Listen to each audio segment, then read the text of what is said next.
equals a force F equal to 20 plus 10yx on a particle in y direction, where F is in Newton and y in meter. Work done by this force to move the particle from y equal to 0 to y equal to 1 meter. ঠিক আছে, এইটো কি কৈছে তাৰমানে আমাক ফোৰ্সটো দিয়া আছে, ফোৰ্সটো কিমান দিয়া আছে 20 plus 10y নিউটন। ঠিক আছে, আৰু আমাৰ ৰেঞ্জটো কিমান দি আছে y two 0 to y two কিমান 1 মিটাৰ। ঠিক আছে, ফাৰ্স্ট অফ অল আমি ফৰ্মুলা যেটা আমি ইন্টিগ্ৰেশন কৰিম নে ডিফাৰেন্সিয়েশন কৰিম, আমি ফর্মুলাটো জানিব লাগিব। ডি ডব্লিউ ইকুয়াল টু আমি কি পাইছো, D W equal to F D x, D W equal to কি পাইছো এফ ডি এক্স।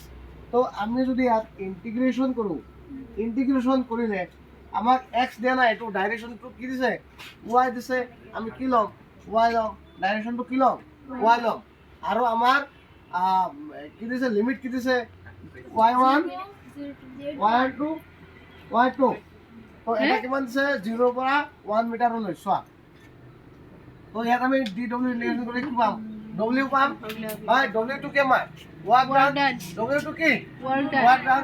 তো চোৱা ইয়াত y1 কিমান দিছে 0 আৰু y2 কিমান দিছে 1, f ফৰ ভ্যালু কিমান দিছে 20 প্লাস 10y, আৰু আমাৰ থাকি গল কি y টু কি থাকি গল, হয় তো চোৱা ইয়াত আমি যদি ভাঙি ভাঙি লিখো কি লিখিম 20 ডাইৰেক্ট বাহিৰত ওলাই দিলো, কনস্ট্যান্ট নহয় ডাইৰেক্ট ওলাই দিলো, কিমান হ'ব 20 0 1 y, আৰু কি হ'ব আমাৰ 10 y dy, আৰু লিমিট কিমান 0 to 1 লৈ, হয় নাই? এইখিনি কিবা ডাউট আছে তোমালোকৰ, কিবা ডাউট আছে এনিওয়ান বুজি পাইছা? চোৱা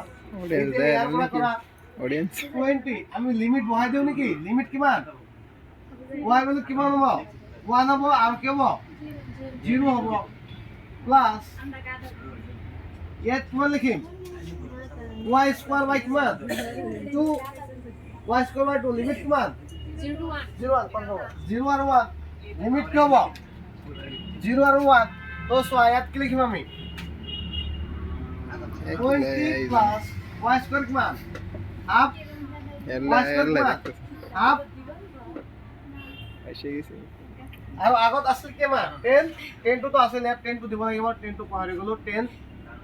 ঠিক আছে, আৰু মাইনাস দিলে তো মাইনাস হৈ গল, আমি কিবা নিলিখিলেও মানে নাই। তো 20 প্লাস 10 ইনটু কিমান হাফ, তো 20 আৰু 2 10 ৰ কেবাৰ যাব 5 বাৰ, তো কিমান হল 20 প্লাস 5 কিমান হল 25।